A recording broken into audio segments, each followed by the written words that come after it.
أنا اسمي هند من القاهرة، عندي 24 سنة واتخرجت من كلية التربية. بعد التخرج اشتغلت 3 سنين في شركة، وكنت الحمد لله شكلي حلو وناس كتير كانوا بيقولولي إني أمورة.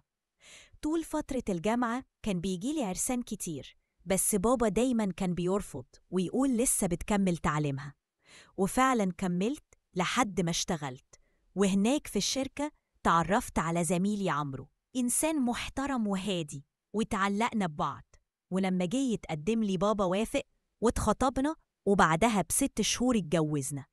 عمرو كان على قد حاله، ما عندوش شقة تمليك، فبدأنا حياتنا في شقة إيجار، والدنيا كانت بسيطة بس ماشية. عدت 1.5 سنة على جوازنا، ولسه ربنا مرزقناش بأولاد.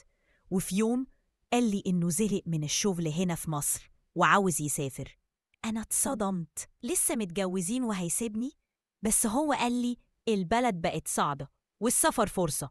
سألته هتسافر إزاي وتكلفة طبعا أنا رفضت.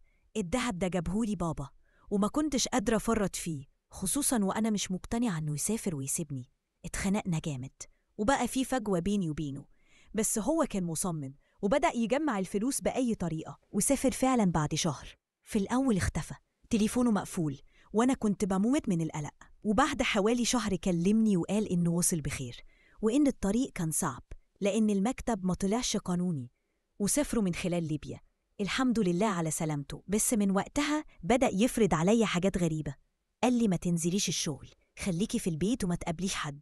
وافقت لأني حبيته وخفت عليه، لكن الأيام عدت وبقيت قاعدة في البيت 24 ساعة لوحدي، فراغ ووحدة قاتلة. ما عنديش أولاد ولا حياة اجتماعية، ولا هو معايا، ولا حتى مكالمات طويلة. كان بيبعت لي فيوز كل شهر، بس الفلوس مش كل حاجة.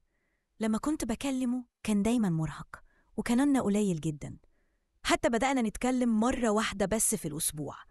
ولما سألته عن الرجوع قال لي مش قبل 5 سنين.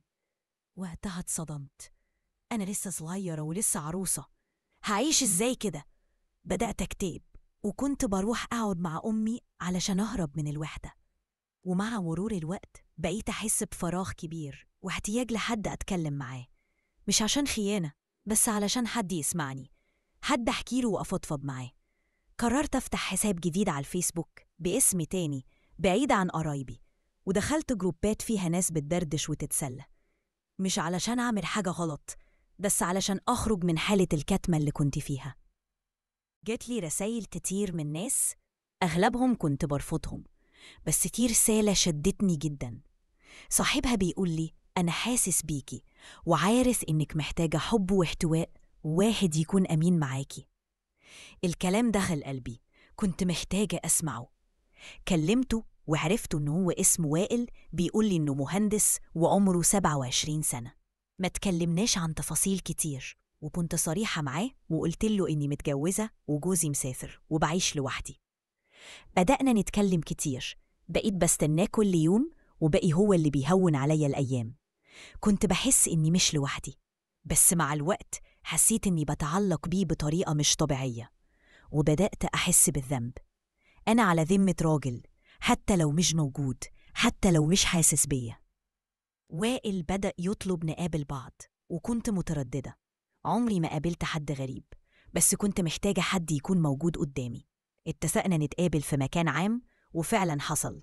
حسيت براحة وكان محترم جدا، واتكلمنا كتير، ورجعت يومها وأنا مبسوطة لأول مرة من زمان. بس بعدين بدأ يقولي طب هتفضلي مستنية جوزك اللي نسيكي؟ مش حرام تعيشي كده؟ كلامه دخل دماغي، بس قلبي مش قادر. قلت له أنا مش عارفة أطلب الطلاق ولا أعمل خلع، أهلي مش هيفهموا والناس هتتكلم.